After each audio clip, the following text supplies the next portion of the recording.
Hi there, my name is Russ Meek. I am going to be joining you on this journey over the next 7 lessons in looking at wisdom literature and figuring out how in the world we rightly interpret, apply, and communicate this incredible portion of God's Word. I teach Hebrew and Old Testament at a little school in the middle of Louisiana called Louisiana College, and I'm really excited to be able to work with you all. This is something, wisdom literature is something that I teach regularly here. It's my passion, it's my heart.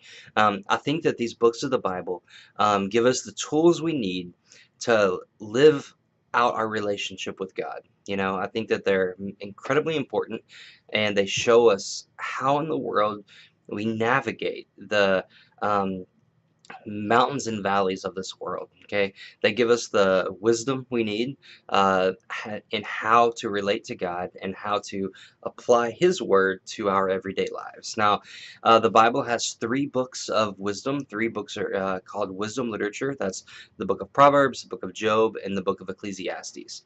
And each of these 3 books deal with how to live out the covenant with Yahweh. Okay, and so what we're going to do in this first lesson is just give a broad overview of these books and how they relate to the covenant with Yahweh.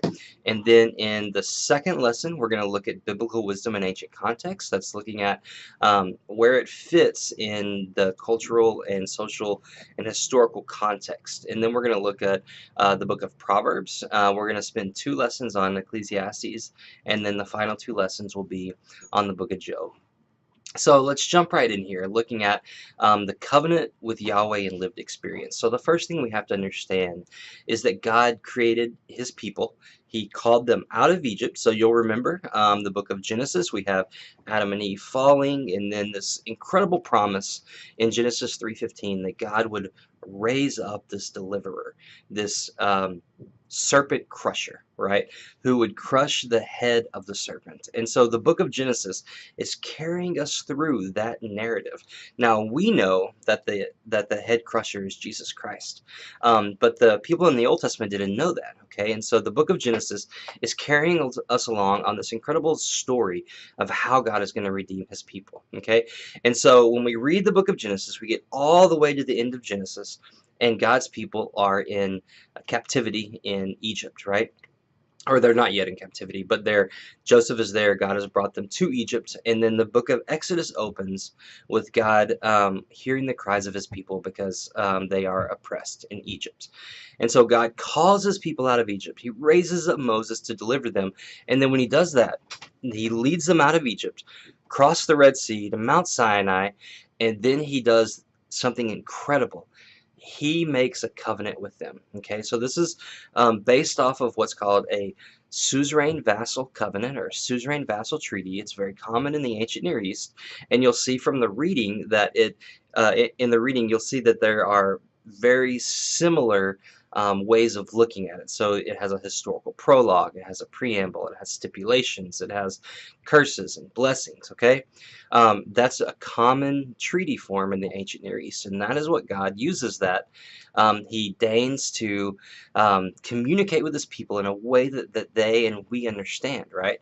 And so He creates this treaty or this covenant with His people, and He establishes them as a nation. He made a people who are not a people. He made them His own people, right? Like, just think about that for a moment. It's incredible, right? That God has made this covenant with His people.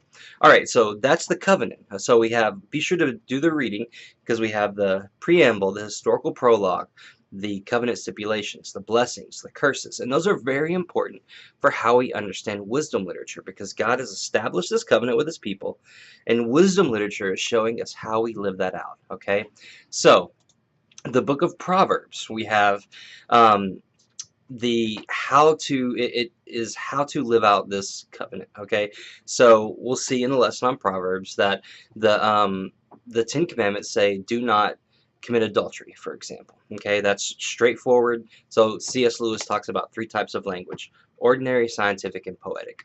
This is what's called ordinary language: do not commit adultery. Okay, Proverbs uses poetic language to illustrate what that means and to give us a very vivid image of what that means. Okay, so whereas the Pentateuch says do not commit adultery, Proverbs says if you commit adultery, you're going to get beat up by the spouse, and you're going to be dishonored, and all of these bad things are going to happen, okay?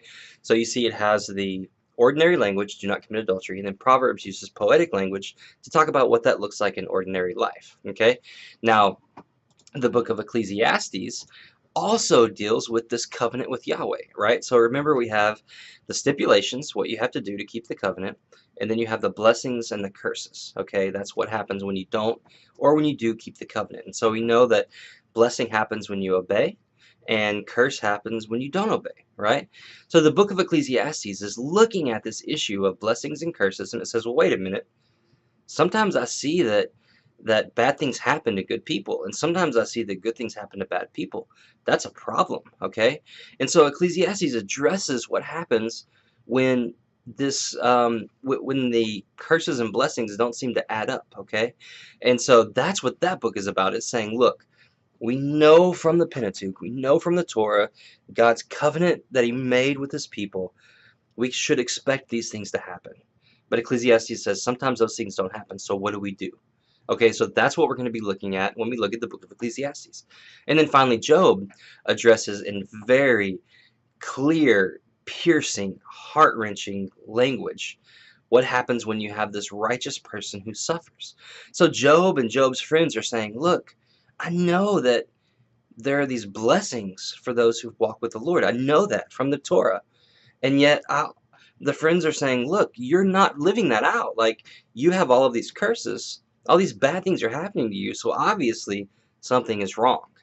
Okay, so the book of Job is looking at this covenant with Yahweh, okay, these curses, these blessings, obedience, disobedience, righteousness, unrighteousness, and it's saying things don't always happen that way. Okay, and so Job is wrestling with what's called retribution theology, which is something we'll get into, and he's saying, like, this doesn't make sense. And so we're going to look at the book of Job and get a more clear picture of who God is and what God requires of us. Okay, and so each of these three books, Proverbs, Job, and Ecclesiastes, in its own way, is reliant upon the Pentateuch and is explaining the Pentateuch and looking at various issues of this covenant that that Yahweh made with His people. Okay, so we see that in Proverbs and Job and Ecclesiastes, and that's what we're going to be doing throughout the next 6 lessons. So thanks so much, and I'm excited to be on this journey with you.